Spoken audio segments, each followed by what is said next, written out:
PM Modi रूस और Austria की यात्रा कर वापस लौटे स्वदेश। पीएम ने अपनी यात्रा को बताया ऐतिहासिक। प्रधानमंत्री नरेंद्र मोदी रूस और ऑस्ट्रिया की अपनी यात्रा के बाद वापस स्वदेश लौट आए हैं। इस यात्रा के दौरान उन्होंने ऑस्ट्रियाई राष्ट्रपति अलेक्जेंडर वान डेर बेलन और चांसलर कार्ल नेहमर से मुलाकात की तथा पर्यावरण और जलवायु परिवर्तन से निपटने सहित कई क्षेत्रों में द्विपक्षीय सहयोग बढ़ाने के तरीकों पर चर्चा की। उन्होंने वियना में भारतीय प्रवासी समुदाय के लोगों से भी बातचीत की। प्रधानमंत्री कार्यालय ने एक्स पर एक पोस्ट में कहा, प्रधानमंत्री नरेंद्र मोदी ऑस्ट्रिया की सफल यात्रा के बाद नई दिल्ली के लिए रवाना हुए। अपनी यात्रा के दौरान प्रधानमंत्री ने दोनों नेताओं के साथ यूक्रेन संघर्ष और पश्चिम एशिया की स्थिति सहित विश्व में चल रहे विवादों पर भी चर्चा की। प्रधानमंत्री ने एक्स पर एक पोस्ट में कहा कि ऑस्ट्रिया की मेरी यात्रा ऐतिहासिक और अत्यंत उत्पादक रही है। हमारे देशों के बीच मैत्री में नई ऊर्जा जुड़ी है। वियना में विविध कार्यक्रमों में भाग लेकर मुझे खुशी हुई है। चांसलर, ऑस्ट्रियाई सरकार और लोगों के आतिथ्य और स्नेह के लिए आभार। ऑस्ट्रिया की यात्रा के बाद प्रधानमंत्री मोदी गुरुवार सुबह दिल्ली के पालम हवाई अड्डे पर पहुंचे। ऑस्ट्रिया की अपनी यात्रा से पहले मोदी पहले रूस गए, जहां उन्होंने राष्ट्रपति व्लादिमीर पुतिन के साथ 22वें भारत रूस शिखर सम्मेलन में भाग लिया। हरियाणा में अभय चौटाला ने किया बड़ा ऐलान, बीएसपी के साथ मिलकर हरियाणा विधानसभा चुनाव लड़ेंगे INLD। हरियाणा विधानसभा चुनाव से ठीक पहले प्रदेश में सियासी सरगर्मियां तेज हो गई हैं। इस बीच इंडियन नेशनल लोकदल ने अभय सिंह चौटाला ने बड़ा ऐलान कर दिया है। अभय चौटाला ने कहा है कि बहुजन समाजवादी पार्टी और इंडियन नेशनल लोकदल मिलकर हरियाणा विधानसभा चुनाव लड़ेंगे। अभय सिंह चौटाला ने आज मीडिया से बातचीत की। इस दौरान अभय चौटाला ने कहा कि आज आम आदमी की भावना यह है कि 10 साल से इस राज्य को लूटने वाली भाजपा को सत्ता से हटाया जाए और कांग्रेस पार्टी को सत्ता से दूर रखा जाए। हम हरियाणा में अपनी अपनी राजनीतिक पार्टियां बनाने वाले हैं, लोगों को साथ लाएंगे। उन्होंने कहा कि जो भाजपा और कांग्रेस के दोनों के खिलाफ हैं और हम एक ऐसा मोर्चा बनाएंगे जिसमें लोगों का भरोसा बढ़ेगा।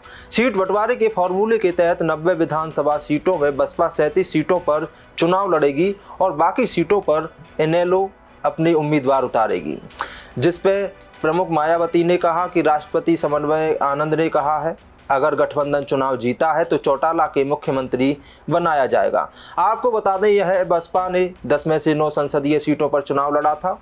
इनेलो ने 7 सीटों पर, लेकिन दोनों ही डाल अपना खाता खोलने में असफल रहे। एप्पल ने भारत में पेगासस जैसे स्पाईवेयर हमले की जारी की चेतावनी। स्पाईवेयर उनके डिवाइस पर कंट्रोल कर सकता है। एप्पल ने भारत के आईफोन उपभोक्ताओं को चेतावनी जारी की है कि उनका डिवाइस पेगासस से स्पाईवेयर हमले का संभावित लक्ष्य बन सकता है। कंपनी ने भारत और दुनिया भर के 98 अन्य देशों में उपभोक्ताओं को भेजे गए दूसरे नोटिस में कहा कि स्पाईवेयर उनके डिवाइस पर नियंत्रण हासिल कर सकता है। एप्पल ने कहा NSO ग्रुप के पेगासस का स्पाईवेयर हमला साधारण है और नियमित साइबर आपराधिक गतिविधि या उपभोक्ता मेलवेयर की तुलना में बहुत अधिक घातक है। एप्पल ने आईफोन ग्राहकों को यह भी सूचित किया है कि हमले में संभवतः लाखों डॉलर खर्च होते हैं और व्यक्तिगत रूप से बहुत कम संख्या में लोगों के खिलाफ टारगेट किए जाते हैं, लेकिन ये हमले विश्व स्तर पर जारी हैं। इस साल अप्रैल में भारतीय computer emergency response team certificate in ने आईफोन और आईपैड के लिए एप्पल के ऑपरेटिंग सिस्टम में कई कर्मचारियों को पता लगाया था। सरकार की साइबर सुरक्षा एजेंसी ने कहा कि iOS 17.4.1 से पहले सफारी वेब ब्राउज़र संस्करणों में खामियां हमलावरों को टारगेट उपकरणों पर मनमानी कोड फीड कर सकती है। महबूबा मुफ्ती की बेटी इल्तिजा मुफ्ती, जो जम्मू कश्मीर की पूर्व मुख्यमंत्री की मीडिया सलाहकार भी है, उसको बुधवार को अपने आईफोन पर स्पाईवेयर हमले के बारे में एप्पल से अलर्ट मिला। यह अलर्ट ऐसे समय आया जब जम्मू कश्मीर अनुच्छेद 370 के निरस्त होने के बाद अपने पहले विधानसभा चुनाव के लिए तैयार हो रहा है। इल्तिजा मुफ्ती ने फौरन ही यह सूचना एक्स पर साझा करते हुए प्रधानमंत्री गृह मंत्री को टैग किया। पेगासस स्पाईवेयर मामला सुप्रीम कोर्ट में भी पहुंचा था। पिछले साल सितंबर में सुप्रीम कोर्ट ने कहा था कि पेगासस स्पाईवेयर के माध्यम से नागरिकों की अनाधिकृत निगरानी के आरोप की जांच के लिए उसने जिस समिति की नियुक्त किया था, उसने कहा था कि सरकार ने जांच में पूरा सहयोग नहीं किया है। श्रावण मास में श्रद्धालुओं के लिए रेलवे का बड़ा ऐलान। भोपाल से उज्जैन तक 2 महीने के लिए चलाई जाएगी स्पेशल ट्रेन। मध्य प्रदेश में श्रावण श्रद्धालुओं की सुविधा को ध्यान में रखते हुए रेलवे ने स्पेशल ट्रेन चलाने का फैसला किया है। बता दें कि भोपाल से उज्जैन के लिए स्पेशल ट्रेन चलाई जाएगी। ये स्पेशल ट्रेन आज से शुरू हो गई है, जो 1 सितंबर तक चलेगी।